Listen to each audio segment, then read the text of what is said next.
As a matter of fact, one of the things that I like to start off my talks with is reasonable people, equally informed, seldom disagree. The problem's the middle part, equally informed. The reason the framers were able to work together so well is because they didn't have competition with information. They all read the same books, Locke, Bacon, Montesquieu. And so we have to get back to those same things. We have to read the same things. Now, one of the things, as I log in here, one of the things I have realized is I like to equate the scriptures to the Constitution. Everybody wants to live the Ten Commandments, but how do you live the Ten Commandments if you don't understand them? They may make sense, but how do you understand them? I'll give you an example. Adultery. Thou shalt not commit adultery. It's easy. But I think you'll find that it comes more clear when you read the scriptures that if a man looks after a woman with lust in his heart, he's committed adultery already. Well, that doesn't say that in the Ten Commandments. No, that's why we have the scriptures. Our Constitution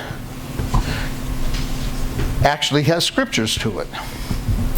It is the law, and the scriptures, believe it or not, are the ratification debates. The framers actually told you what that line meant. When they went through the ratification debates, believe it or not, they actually went through it line by line. And so I'm not sure how many people have read the ratification debates, but I'm one of those people that just gets engrossed in that type of stuff. One of the things, and I want to share this with a way to approach kids. Kids love being right. They already know everything.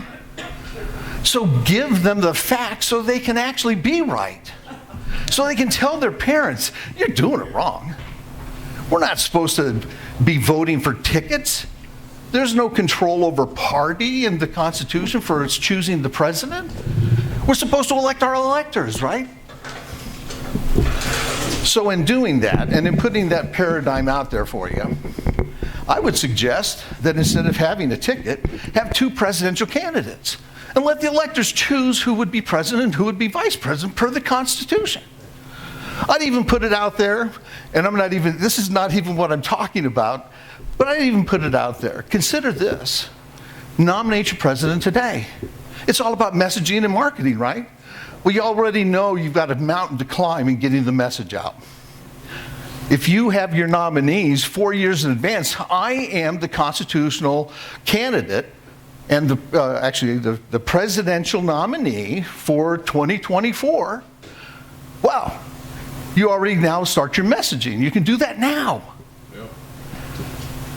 Anyway, it's all about challenging paradigms. Reasonable people, equally informed, seldom disagree. Another tactic or another fact I like to throw out there with people is knowledge is power. It doesn't become power until acted upon. So, in other words, it's just dormant energy. It doesn't become potential energy or kinetic energy until you start acting upon the knowledge you have. The other third premise that is critical is we are the problem. 9 times out of 10, our politicians want us, or actually want to do the things that we want them to do. But the problem is, these people over here, they want to stop abortion. These people over here, they want to stop the education of Common Core, vaccinations. The messaging is very scattered and all over the place. But it all has one thing in common. Every single one of these issues that we're fighting, from Common Core, healthcare, what have you, are all violations of the Constitution.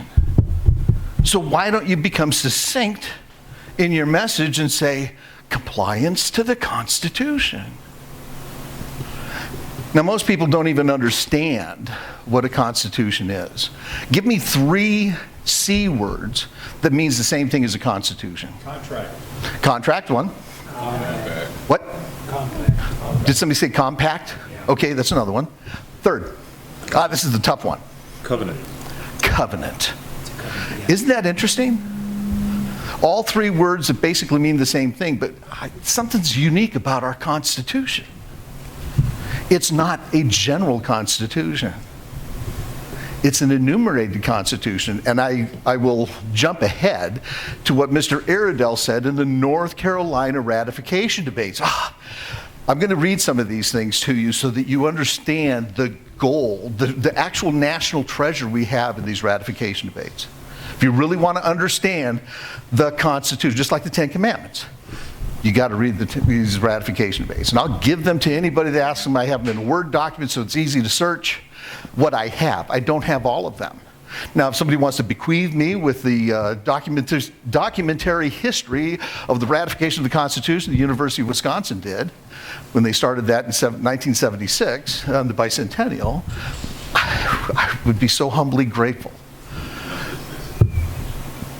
Mr. Iredell basically put it into context, and I think the light bulbs will be blinding in here. Have you ever heard of a general power of attorney?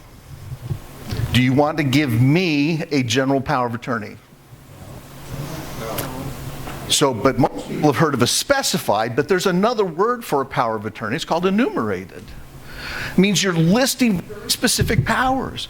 And Mr. Iredell puts it into the metaphor, have you ever heard anybody that has been given a power of attorney to sell lands in Anson? And because you own lands in Coswell, well, clearly I could sell those lands too, but it wasn't listed. And we know that that's a violation of the power of attorney. You're only enumerated those powers. Well, does that make sense? We have an enumerated constitution that has granted the federal government very specific powers. And all powers that aren't within that constitution have been reserved. And as a matter of fact, when the Constitution was ratified, Massachusetts really started the ratification change because they were the first state to actually submit recommendations based on John Hancock and Samuel Adams. They sent amendments that they said, we think we want to see these. And when you start looking at what they were asking for, almost all of the states at that point in time started getting on the bandwagon. I'll give you two unanimous requests. The 10th and 9th Amendments, basically those were unanimous. All the states wanted that. Another one was they wanted to get rid of religious tests. They wanted to have religious tests as a part of their process. Now, I'm going to tell you that the framers' success was because they were able to put aside their differences. And when I say differences, it wasn't just religious, it was economic. I mean, the Southerners, they had slavery. The abolition movement was alive and well. As a matter of fact, in the North Carolina ratification debates, they already pointed this out. They were getting rid of their slaves. If we don't get on board with this Constitution now, it may be too late. They may actually get rid of slavery. It was a huge issue. So there were all sorts of differences that these men had that they had to put aside. I can get into all sorts of history, and I don't mean to do that, but I want to just say this, that the real constitutional crisis that we're facing is constitutional literacy. Don't be reading ahead, by the way. It's constitutional literacy because nobody really understands these simple concepts of an enumerated constitution. So, I want to just say this, that the Constitution Party actually has the high ground because it's in your name, right? All you have to do is start living by and actually pointing to the Constitution. All the marketing you need, the other parties are giving you. I'm telling you. They're giving it to you. Make America great again. What does that mean? Make America great once and for all by getting back into the framework of the Constitution. What, again? Anyway, we're in the midst right now of a Bolshevik Revolution. If you do not understand, the Russian Bolshevik Revolution started in 1860. It didn't start in the teens of the 1900s. How did it start? Well, the Tsar emancipated 22 million serfs and slaves. Most people don't even know this. They just look at America as the big employers of slavery. 22 million. So now they got 22 million slaves that don't have any mechanism of self-reliance. Guess what? Well, the Communist Manifesto was available and handy, and collectivism became alive and well. The French Revolution was driven by the communes of collectivism. I'll even say this for those who love history. In 1776, 3 documents were written that actually shaped the direction of the world for good and evil. Everybody knows the Declaration of Independence, but most people don't know these other 2. The Wealth of Nations, the Bible for the free market. And the other one was the Charter for the Illuminati. Is that a coincidence? I will tell you, globalism and God's plan for this world is in the Constitution. These concepts of creating this one world order was already done by the Lord in the Constitution. Right? Article 4 allows any state to petition the United States to become a state in the United States. Did you think the good Lord intended that only the people that lived between the east coast and west coast of this latitude and this hemisphere and a few other places to enjoy liberty? Or do you think he wanted everybody to enjoy liberty? Let me ask you this. What would happen if Trump actually called upon the people of Hong Kong to have an open vote? We will actually come in and help them with the vote to determine if they want to become a state of the United States. Taiwan, Crimea. How about all of the rest of the world? And it's not something that happens becoming a state like that. There are parameters. You have to learn English. You have to change your monetary system. It's not like they become a state tomorrow. But what would China do if all of a sudden they were actually being confronted with having the United States right there on their doorstep? It would put them on their heels. We would actually be driving the dialogue of liberty. And I believe that was the design of this Constitution, was to drive the dialogue of liberty. Fundamentally, when you talk about the plan of salvation or the concept of salvation, saving souls, Christ said that it basically, I'll paraphrase, it's basically about liberty. Nobody can be dragged into the water to be saved. You can't be forced into compliance. And along that road, once you've taken his name, once you're living the commandments, you can't be forced into compassion. You can't be forced into giving of something. But we know when we live the commandments, when we follow him, right, we're going to be blessed. Who wouldn't want those blessings? But the fact of the matter is that you're free to leave that path any day. Liberty. You have the choice to learn, and you have the choice to do and make your own decisions. And the people that embrace liberty, I mean, we're repelled by the concept of forcing somebody to make the choices for them. That's the other side. If you look at the scale of liberty, those are the 2 ideologies. Is liberty and compulsion or enslavement? You have no choice. And folks, the Bolshevik Revolution is driving us into compulsion. We've already got a government that's compelling us on all sorts of things that are outside the Constitution. So the DNA is more than evident as far as I'm concerned within the Constitution. The Articles of Confederation were 13. And in the Constitution Convention, the good Lord created this republic and the federal government in 6 articles. And he sanctified it in the 7th by resting the power upon the states.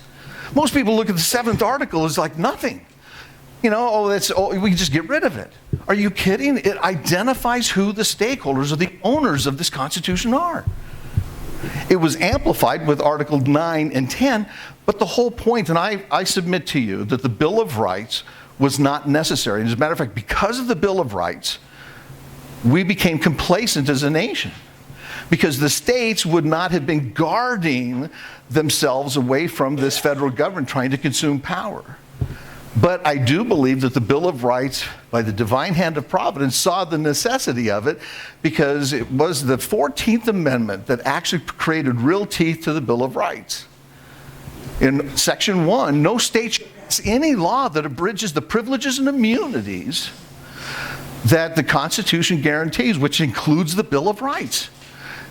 And if you understand the whole point, it was all about protecting the freedmen and ensuring they had the liberties to do those things guaranteed by that Constitution. When I tell people that they're anti-14th Amendment, I say the Lord's hand is all throughout that document, or especially that amendment, I should say. In Section 1, it identifies citizenship. It identifies that the states cannot declare martial law. Most people don't know that, but martial law is the suspension of your privileges and immunities, being able to suspend habeas corpus and other constitutional rights. Well, when the 14th Amendment was ratified, the states now couldn't declare martial law. There's no exceptions in there. So to take away your right of assembly, to take away your right of religious expression, it's a huge violation of the Constitution. And what these governors are doing are violating the Constitution. And my favorite part is Section 3, and I'll get into that in just a second. But Section 2 identifies apportionment. And it redefines apportionment for representation. You have to be an eligible legal voter able to vote to get apportionment. California has 11 electors and representatives based on illegal immigrants. That violates Section 2 of the 14th Amendment. 11. So when you start looking at how many other states are out there, it's like, I think it's almost 30 representatives that would actually go away from liberal states out to, I'll just say red states, good, bad, whatever. Anyway, the fact of the matter is that the 14th Amendment was written for us, and only the good Lord knew what we would need today and what we would be facing. And Section 3 is basically, no person can be a representative of government, an elected official, a public servant who raises their arm to take the oath of office to support and defend the Constitution, and then having taken that oath, violate that oath by not supporting the Constitution. There's two ways to not support the Constitution. I'll just call it the sin of omission and commission. Right? You can actively rebel against it, or you can sit on your hands and do nothing. The oath tells you have to support it. Sitting on your hands means that you have violated that oath. And so therefore, Section 3 then basically states that as soon as somebody has failed to support their oath of office, in other words, they're supporting rebellion against the Constitution, guess what? They're disqualified, not just from office at that point in time, but banned for life. Read it. I'm telling you, we could clean rank, we could drain the swamp tomorrow. Because nobody understands this. I've been working a lot in Wyoming, South Dakota, and up in the Northwest.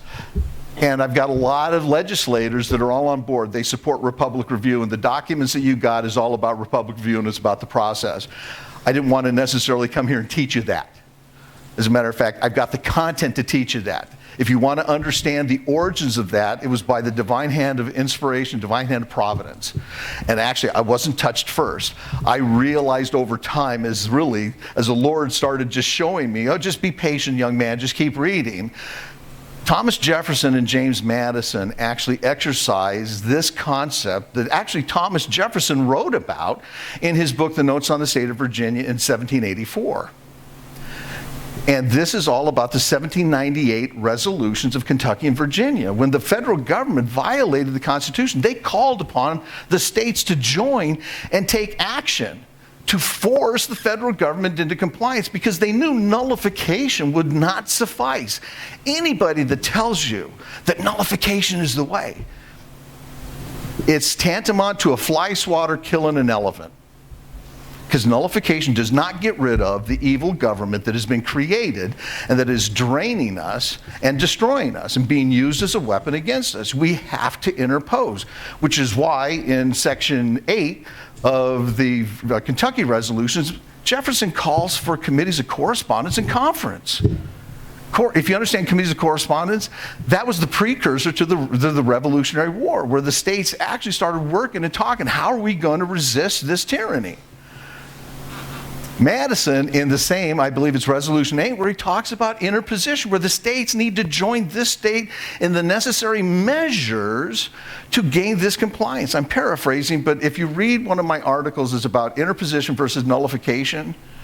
It's pretty settled. I mean, you'll realize that not only do the states have this responsibility, or I should say this opportunity and authority, Madison states that the states are obligated and duty-bound to interpose.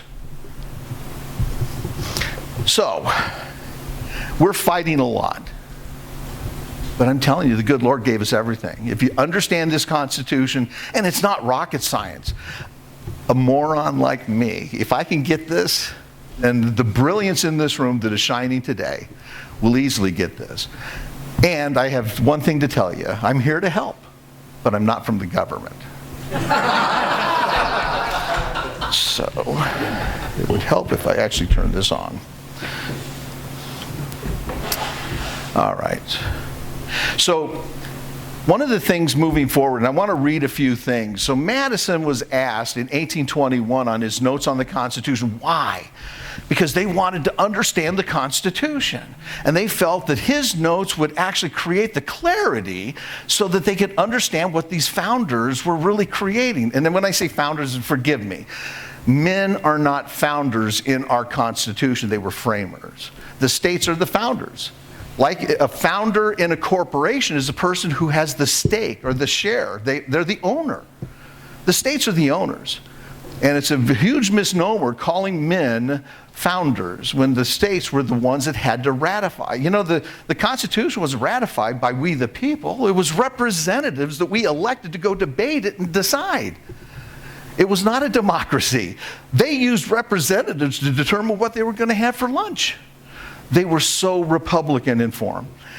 Anyway, this is what Madison said to John G. Jackson when he wanted to, get his notes. And he says, but whatever might have been the opinions entertained in forming the Constitution, it was the duty of all to support it in its true meaning as understood by the nation at the time of ratification. I'll explain. When you are telling somebody that this contract is going to do something, I've just told you a legally binding definition. And as a matter of fact, if you write that down, if it's actually written down, you can actually take that person to court if you promised them a chicken in every pot. And you didn't get your chicken and a pot.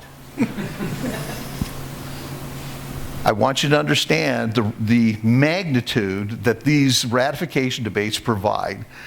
And as a matter of fact, Madison also stated when this Constitution was being actually violated, the resolutions in 1798, he actually said, hey, now is the time to move forward with cause. After the states rejected their responsibility, what did Madison and Jefferson, what were they left to do? The states ignored their responsibility. They did something that we cannot do today. They actually committed a political coup. Because they had Jefferson and Madison. I mean, where's my Jefferson and Madison to actually take charge and lead and take over America? Because they unseated a president and actually unseated Federalists, both at state and at the federal level, significant enough as it moved forward into 1816, when Monroe was, actually it was 1820, when Monroe was reelected. It was a unanimous decision that I believe was Vermont, where an elector in Vermont cast not his vote, so it would not have been a unanimous decision. In other words, the party, the Republican Party that Madison created was really the Constitution Party because it was all centered on the Constitution. The Republican Party today is a perversion of that, and that's why they call it the Party of Lincoln, because it's about big government and compromise. The Uniparty was created shortly thereafter. This is where they started migrating away from electors. The whole process, they actually started injecting statutes and regulations. Show me in the Constitution where you could make changes using statutes and regulations to the actual wording in the Constitution. The electoral process is very clear for the choosing of the president. We're to elect electors. The state legislators do not have the constitutional power to change the outcome of the election by winner take all. You've lost your representative. If your congressional district voted for an elector, the state senators or your state legislatures have already chosen by the popular vote. You lose your representation. Well, why don't we just change the representation in Congress to do the same? We'll just let the popular vote, and then all the congressional districts go with the party that wins. That's what they've been doing to us. I'm sorry, I get a little excited. But this is what Madison stated when it comes down to the Constitution and what you do and who do you do or who do you go to when your contract's being violated, when the compact is actually being violated. Most people, well, we got to go to the Supreme Court. I am telling you today, every time you step into a court that has no jurisdiction, you've surrendered your sovereignty. And so this is what Madison said, that where resort can be had to no tribunal superior to the authority of the parties themselves must be the rightful judges. In the last resort, whether the bargain made, whether this Constitution made has been pursued or violated, the Constitution of the United States was formed by the sanction of the states, given by each in its sovereign capacity. It adds the stability and dignity as to the authority of the Constitution that it rests on this legitimate, solid foundation. The states then, being the parties, constitutional compact, and in the sovereign capacity, it follows of necessity that there can be no tribunal above their authority to decide in the last resort whether the compact made by them or whether it be made by them be violated. And so bottom line is, the states are the ones that have been sleeping at the wheel. They've been lulled by this corruption, this money mill that's been in D.C. that actually promises them, oh, we're going to help you out, we're going to do this. You know what, folks? We're heading off that cliff. As a matter of fact, the land of liberty, we've left the land of liberty, we're already over the water. When we land in the next couple of years, it will be the land of liberty lost because the states are going to have to decide whether they're going to allow the Constitution to be put aside and shredded once and for all. Because that's what they have to do. The states actually have to let go of the Constitution. And this is why my focus has been with state legislators, and this is where I am educating them that when that time comes, we will have at least a few states to wake up and have these conversations with all the other states. Don't do this. This is our compact. They have no constitutional authority to do this. Only the states can allow the suspension of the Constitution. That's what Republic Review is all about. So they must decide in the last resort such questions as may be the sufficient magnitude to require their interposition. That's what Republic Review is about. That's what those documents that you received is all about. And so there was a thought of me talking actually on Friday and today, and I said, I humbly take whatever time you have. But my point is that you're on the high ground. Use it. You know, the Lord gives you the fulcrum. All you got to do is grab the lever and start moving, right? And I am telling you that when you start looking at what you can do with the Constitution, I mean, we were talking to a gentleman, Bill, and we were talking about red and blue. Well, how about parchment? Parchment's a great color, right? Let's make all states parchment. The sober note that Madison put in here, and this was the note that I basically try to use for this concept of secession. We have a responsibility in marriage to not just quickly choose to get a divorce. We have children involved. We have lives at stake. We need to be very sober in what we have to do if we really have to part our relationship. And the Civil War, the history is written, but we are facing a very similar point. And I believe, again, reasonable people, equally informed, seldom disagree. We need to get the state legislators to understand their role and responsibility. I would say the Constitution Party actually has. I've probably gone over, haven't I? No? Okay, good. You let me know. The Constitution, you guys have the high ground. You guys have the ability to actually call out both the Democrats and the Republicans. Yes? Why is it you guys instead of we guys? I'm sorry. Because this is a party. And I actually, one of my suggestions is you got to create a club. You have to have a transition organization. Why have a club? Well, because there's some parties that actually say you have to be exclusive. You can't be a part of the Constitution Party and a part of our party. If you have a club, then you've That's not a political organization anymore, and now it's an educational. As a matter of fact, you can use that club to go in and teach the Constitution to every county central committee, whether they be Democrat, whether they be Libertarian, whether they be Republican. Offer your educational opportunities because that's how you convert people when they start seeing the truth and they start realizing, wow, we're so far off the mark.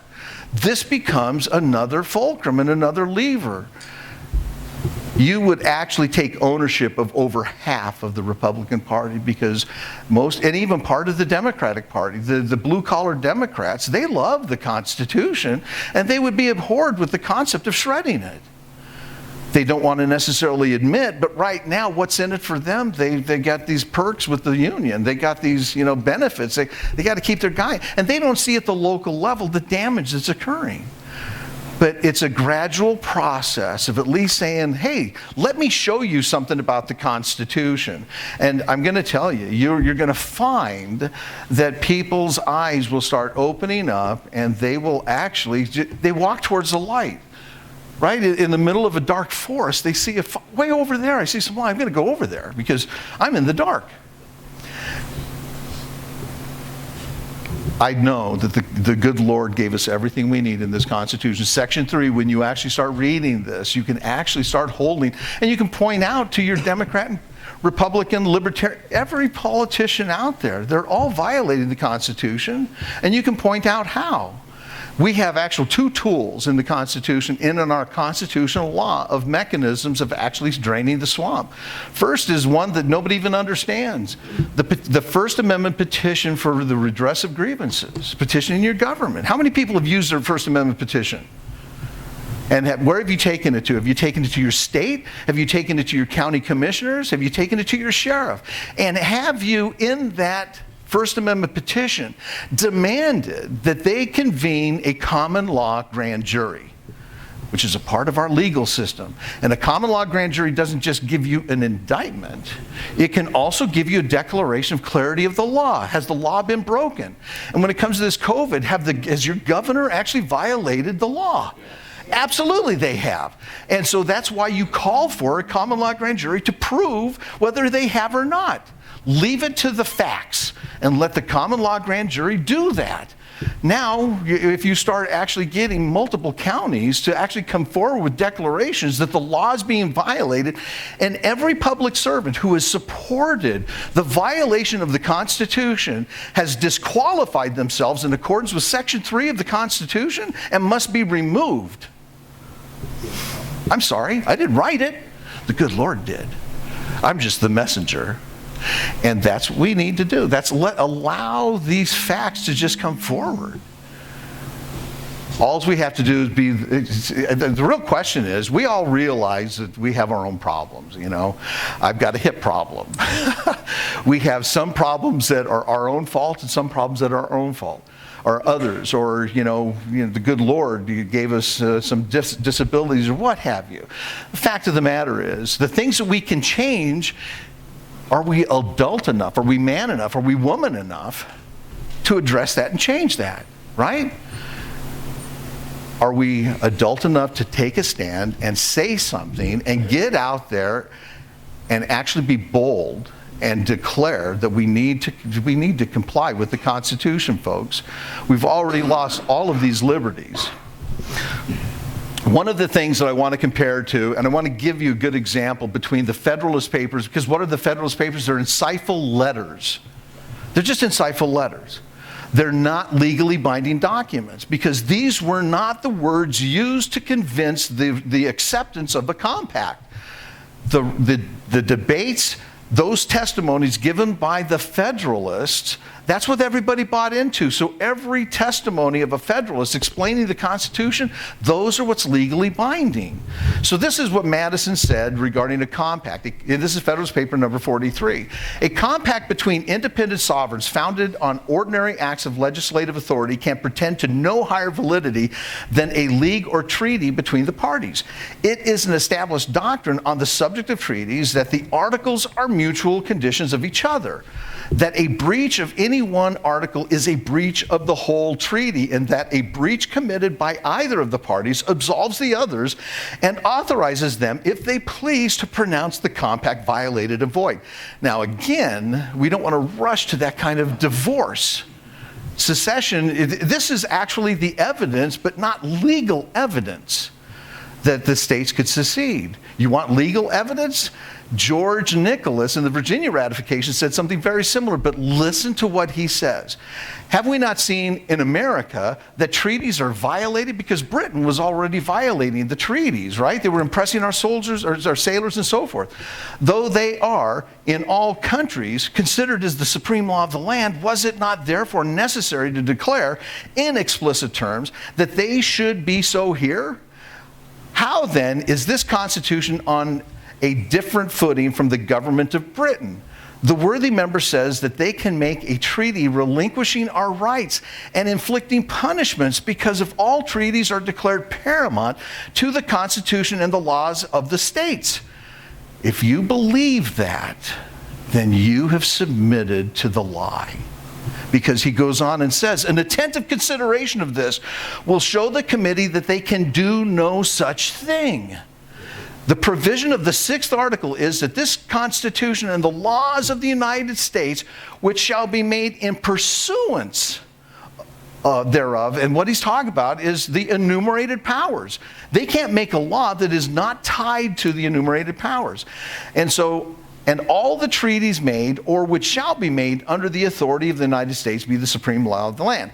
So this is the kicker right here. They can, by this, make no treaty which shall be repugnant to the spirit of the Constitution or inconsistent with the delegated powers.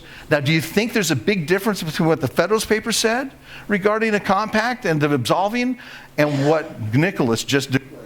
Because he basically declared that if they create a law or a treaty that they have, just like let's say we create a treaty with the UN, that we're going to go into this national or this World Health Care, the World Health Organization, we're all going to become a part of that. If that is not an enumerated power within the Constitution, then that treaty is null and void. It's not within their delegated powers. We have all sorts of treaties. Let me ask you this. Where in the Constitution did the federal government get the amendment to be able to create land to give to a state land, to take state land and give it to somebody else and manage it forever? And what I'm talking about is Indian reservations. They have no authority to do that. This has been domestic abuse for a long time, since Andrew Jackson.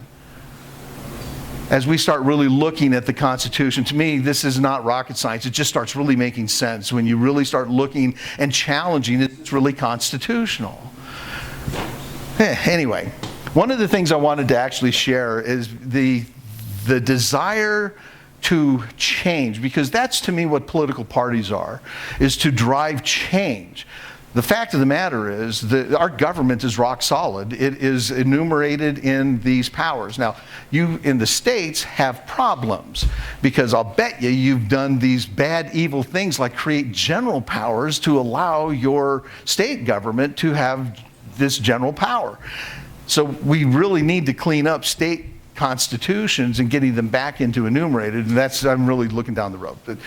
The fact of the matter is, in 1817, actually in 1816, friends of Madison, when he was getting ready to retire, came to him and said, what do we need to do that we can create a legislation that would actually, create a hallmark for you and, change and be better for this country?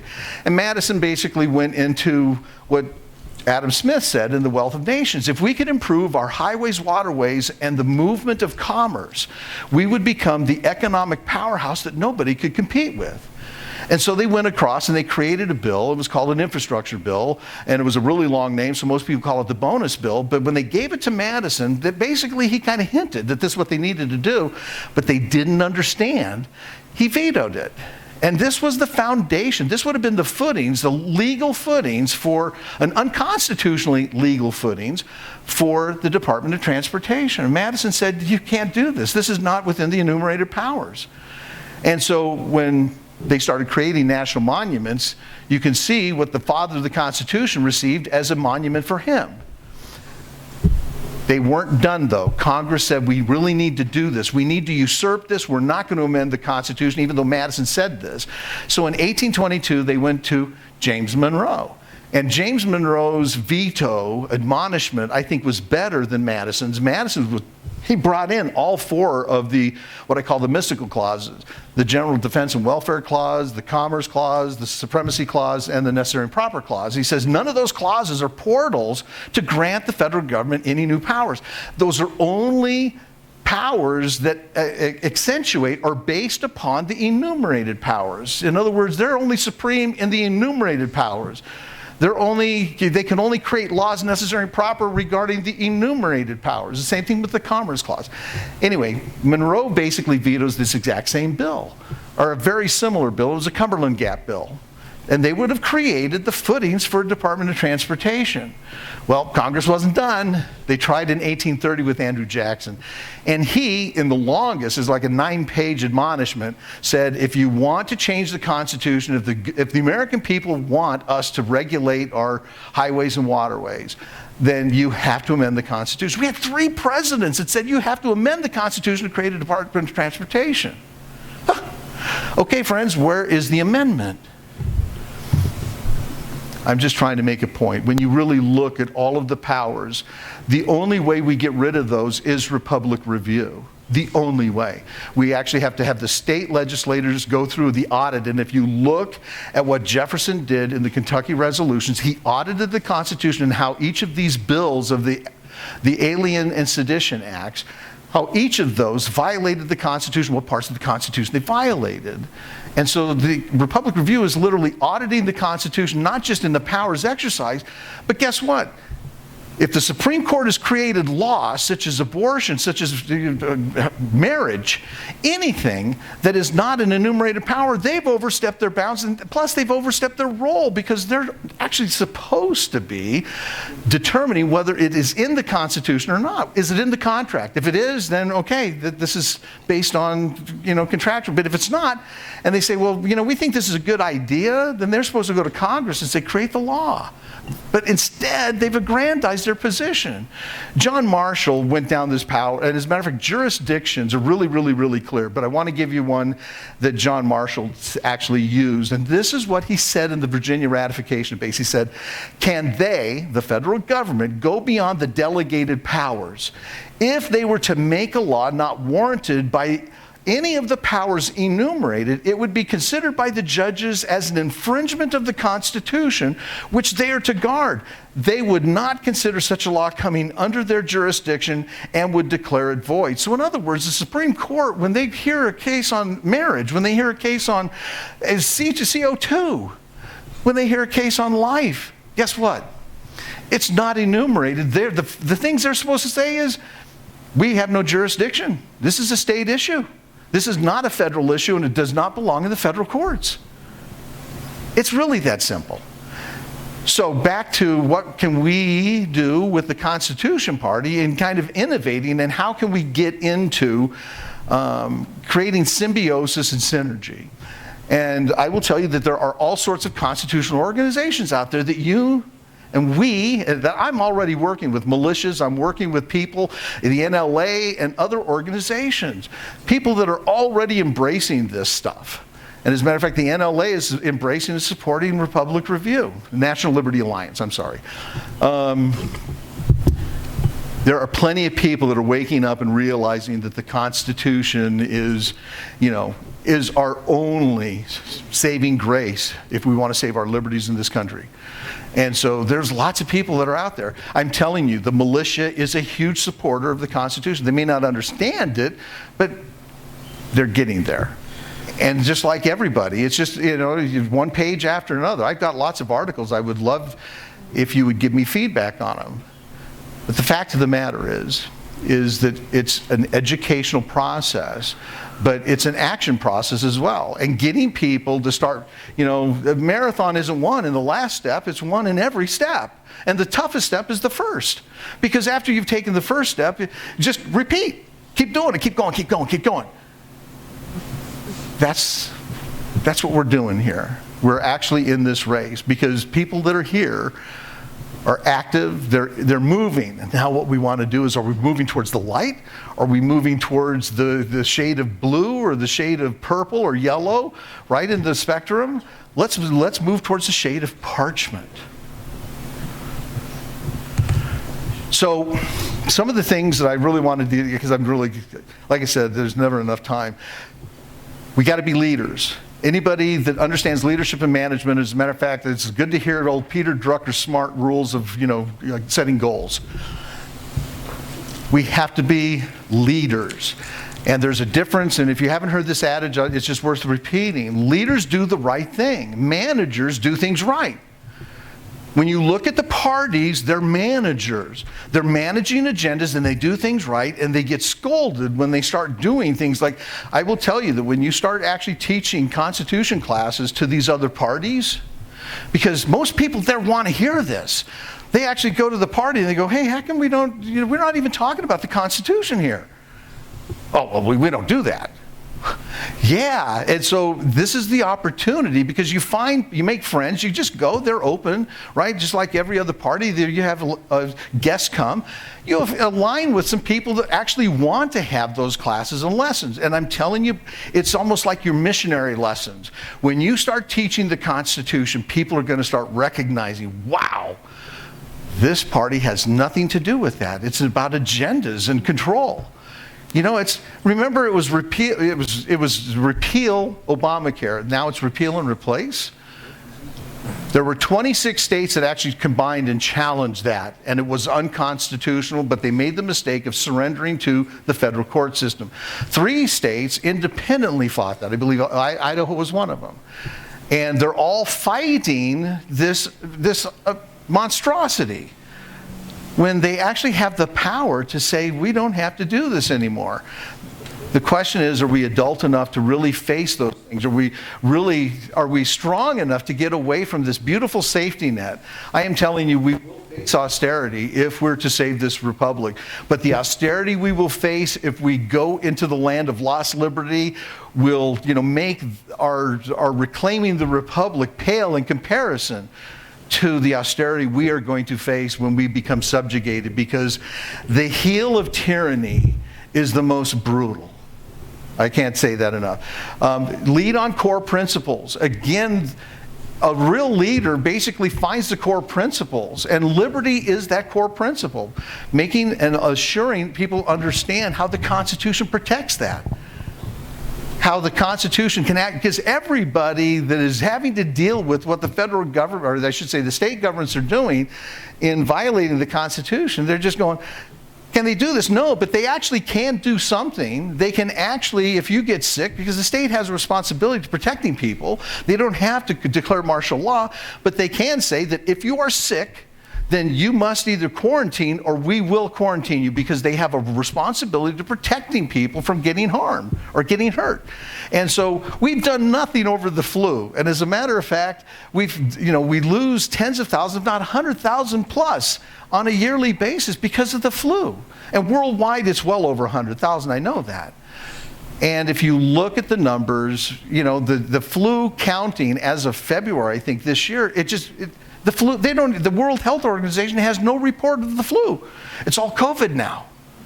Because that's what's selling the concept of surrendering your liberties. We have to lead on compliance to the Constitution. Regardless, every person takes an oath. They have to understand that if they're not complying to the Constitution, they risk losing their position. I've had legislators pull me aside, GR, what are we going to do? We love what you're doing. We support everything. We love the Constitution, but we don't know the Constitution as well as you do. And I said this, every state, just like their state, needs to create an office that uses the ratification of debates to determine what is constitutional, what isn't. I will help them get this started. But then they won't make the mistake. They have a resource to go to instead of a lawyer or a bureaucrat or another politician to say, don't worry, we've done this for years. If you can cite and you can prove that you can't do these things, then you can't. You can't be taking money from the federal government for your county roads, because that's an unconstitutional taxation. Oh, by the way, this is a house of cards. I've explained this to a couple people here. We have a house of cards. It's time to blow it down. The debt that came with this house of cards is fraud. We, the people, are not obligated. If we have been done wrong, those who have done wrong are the ones obligated. So when China wants their money, which we're not obligated to pay, because the money that we're taking on to spend money on unconstitutional, illegal things, it's all fraud. So we send them Pelosi. Get the pound of flesh out of her. Obama, Clinton, all of these people who have been corrupt and have been literally destroying us, that's who they get. Because that's who's been doing the bidding. And so, you know what? We just woke up. Hey, surprise. We don't owe this. It's gone. Think about that. How we doing? I'm about up. Remember, reasonable people equally informed. So if you get people equally informed, they will get involved. And as a matter of fact, they won't argue because they're not going to disagree. And as far as platforms, I will say you have to have two platforms. Your national platform must be full compliance with the Constitution. That's it. The federal government has enumerated powers, and that's it. Your state is based on your state constitution, and every state should have unique platforms based on the enumerated powers. And identifying those things, and here's the kicker, folks, many amendments to your constitution at your state level have been mandated by unconstitutional powers, like your EPA. The federal government came along and said, we created the EPA, now you must create an agency to do this. And so they've amended this, basically driven by unconstitutional government. So everything that was never followed through a constitutional process that was federally mandated, that has to be thrown out. Because we've been duped. It's that simple. Yes, go ahead. The trouble is that includes the Federal Reserve notes and That's all unconstitutional as well, absolutely. the bar. Uh-huh. The bar is general interest. Yes, yes, yes. And as we start uncovering all of these things, the first thing we have to do is we have to get the federal government into compliance, that they can't spend money. And as a matter of fact, if you look at Republic Review, we decommission all the unconstitutional powers and laws and all of that stuff. So by all means, look through the argument, the description of the process and the flow, but like I said, I could easily spend hours and hours of going through different topics and just leadership and how to set effective goals. Yes, go ahead. I'm sorry. You have a book?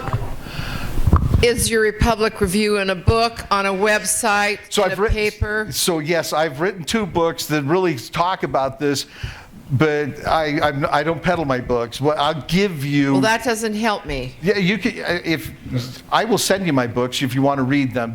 I go into historical narratives of where liberty, how liberty was really founded, and how it has become essential. Because my first book is the narrative of liberty, and then the innovation of this nation. So yeah, I have books, but the documents that I've written are on reclaimingtherepublic.org. If you want my book, I'll give you one. But, you just pay for the postage or what have you. But they're on reclaimingtherepublic.org. Reclaimingtherepublic.org. Yeah, my cards are over there on that table in the beautiful card holder that my wife gave me. Sherry's holding it up. There it is. Just pick that up. I respond to emails. I even respond to my wife when she's not talking to this ear because it's my bad ear. So anyway. Thank you for being honest and telling us where we can find those things. You bet, no problem. Yes, sir. You mentioned the 14th Amendment, Section 3 is the power or the enumerated explanation of how to disqualify someone? It is a qualifier of qualifications for public service. If you take an oath and you have violated that oath by not supporting, because it talks about rebellion against the Constitution. Okay. So let's take that. Okay. Has that ever been used in our lifetime to actually disqualify someone that knowingly passes a law or an ordinance or whatever, knowing that it's against the Constitution, but they don't care and they do it anyways? Has anybody ever? Well, so there's been many a times where people have, actually Obama and Congress knew that they were violating the Constitution with Obamacare. Right. But the question is, did they know that those teeth were even, I can tell you that the 17th Amendment was written by idiots that didn't know that they created a conflict within the Constitution with the Amendment Protection Clause in Article 5, that states must willingly give up their equal suffrage in the Senate. or not, they have to do it with consent. If not, they can actually, there are 7 states that do not need to have general elections. Anyway, has it ever been used? No. But the good Lord actually put it in there because he knew that we would be ripe for this. And I'm telling you, what patriot, I don't care what political affiliation or no political affiliation, what patriot has not actually uttered the words, man, these guys take an oath. Can't we hold them accountable? Yes. It's constitutional literacy. Really, that's the greatest problem we're facing. So anyway.